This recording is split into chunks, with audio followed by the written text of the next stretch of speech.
বাহিরের সবাই জানে আপনি ভীষণ হাসি খুশি একটা মানুষ, কিন্তু দিন শেষে দরজাটা বন্ধ করার পর আপনার আসল চেহারা কেমন? আপনি কি সত্যি ভালো আছেন?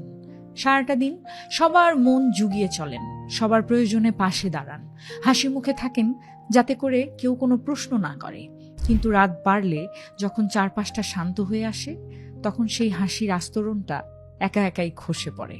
আয়নার সামনে দাঁড়িয়ে আপনি হয়তো এমন একজনকে দেখেন যার চোখের নিচে ক্লান্তি আর মনে এক পাহাড় অভিমান।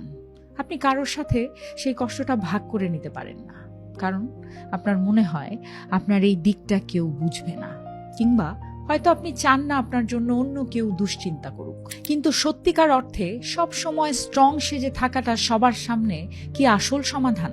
আপনি রোবট নন, আপনি একজন মানুষ। এটা ভুলে গেলে চলবে না।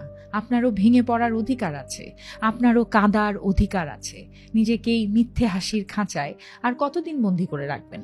আপনি যাদের ভালো রাখতে গিয়ে নিজের সাথে লড়াই করছেন প্রতিনিয়ত, তারা হয়তো আপনার এই নীরব কষ্ট কোনোদিন জানতেই পারবে না। তাই আগে নিজের প্রতি একটু সদয় হন, নিজের জন্য একটু চিন্তা করুন। আজকে আপনার মনটা একটু হলেও খারাপ? কমেন্টে লিখুন হ্যাঁ অথবা না। পড়তে পারলে আমার ভালো লাগবে। আমি পিঙ্কি ছেত্রী, আপনার এই নীরব লড়াইয়ের পাশে আমি আছি আপনার সাথে।